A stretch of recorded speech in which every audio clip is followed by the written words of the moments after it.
रेढ़ाखुल block सभागृह रे आज संबलपुर जिलापाल अभियोग शुणाणी होता जेनटा कि रेढ़ाखुल ब्लॉक रो मुचीबाहाल महासंघ ग्रुप रो सदस्य माने आसीजन कहीं लगी से माने आज जिलापाल को देखा कले कहीं काना ताकर अभियोग थिला जे आसन ताक सहित आलोचना करमा कहीं लगी से माने आसीथिले ताकर अभियोगडा काना। अच्छा मैडम कहबे आपन नाडा टिके कहबे आ कहीं लगी आज जिलापाल निके आस्तलो कहीं लगी नाटा होचे ममता प्रधान। आमर अभियोग थिला कि आमर महासंघर आमर जीपी रो महासंघ मीटिंग थिला। मीटिंग थिबारु सबु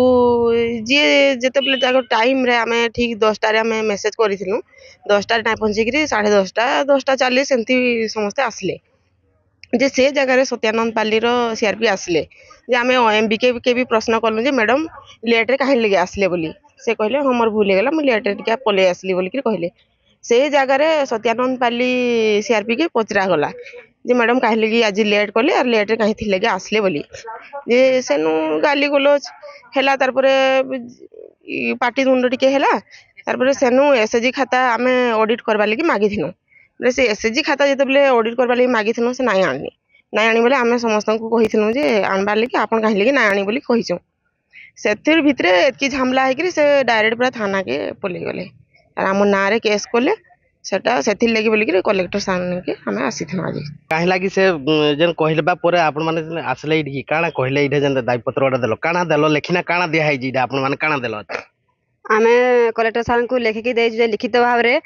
जे आम पंचायत महासंघ रे तांको आमे सीआरपी पदवीरु बाहर करवाले कारण आमे बिना दोषरे बिना हातरे नेकी हमको थाना रे ठिया कले सेथि पई आमे तांको सीआरपी पदवीरु बाहर करवाले चाहुनु आ कलेक्टर साहब को एक कथा जणैछु आगामी दिन रे जदी नाही जदी बाहर करबे से मैडम को काना पदक्षेप नेबे बोली सब महिला मान निष्पत्ति नै जदी आगामी दिन रे तांको सीआरपी पदवीरु बाहर कराना जे ताले हमर पंचायत महासंघ को आमे भांगी देबु बोले जेन केते महिला सब आसीथला एकजोडी केन केन अंचल रु आसीथला तम जीपी रो केन केन गां रु आसीथले सब हमर मोचीबाल पंचायत रो समूह ब्राह्मणीपाली साइबेनी सत्यानंद पाली आ मोचीबाल ए मंच मोचीबाल बी मंच आ लदलदा आमदर बड़मुखपाल समस्ते आस्थिनु आमे 16 जन बोले इतानु जदी कार्यकारी जदी ना हेबा काना करबो बोली माने आमे महासंघ रखिबुनी आ आमे इसी माने जो आमे धारणा करिचु से धारणा जदी जिल्लापाल न सुनिबे आमे हमर महासंघ भांगी के आमे हमर समाधान जेमिति हेले करिवो नुआ करिवो कि पुराना करिवो जेमिति हेले करिवो। महासंघर सभापति जे अछन से महिला जनकर अछन मा कहिबे काहे लागी माने जन गोंडगोलडा जन हला कली झगड़ाडा काना हैतला प्रकृति रे काना हैतला प्रकृति रे हमर सीएलएफ रो खाता हमें समस्त को मांगलो ले ई सत्यनारायण पाले रो सीआरपी हमको नहीं देले 2 मास के इते मास होतेला हेले भी हमको एही खाता नहीं देले सब दिन ले तिने आनी थिले कि 3टा आनी थिले खाता आज नहीं आनी 3टा आनी छे आउ दिन आनी दे बोले कहू जन तुमको तो कहा होचे सब दिन कहा होचे आनबो बोल के न कहा होचे ले केंती नहीं आनलो आज दिए तुमर खाता केतेटा आनी छो हेतिटा हमको दियो आउ हेतके आमे ऑडिट करमु आ बाकी खाता तमे जेतकी दिन एटा सब बाकी अछि एटा सब आनी सार आनी किरे आसे एटा सब ऑडिट करे एका संगे देमा बोल के न कहलो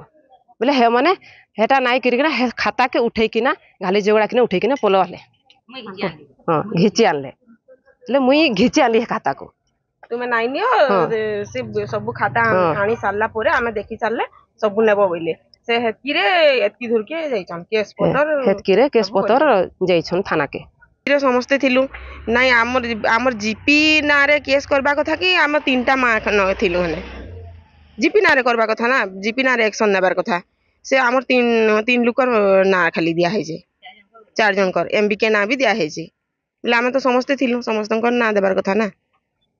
हमर ना केंती केन हिसाब रे देले से जीपी ना पर डायरेक्ट कहबा कथा मते पीटा मोरा करले मते माड़ी बसले विधा खुंदा माइले बोलिकरी से कहले किंतु हे सब किछि नाही कि किछि गाली झामला अधिका भी नाही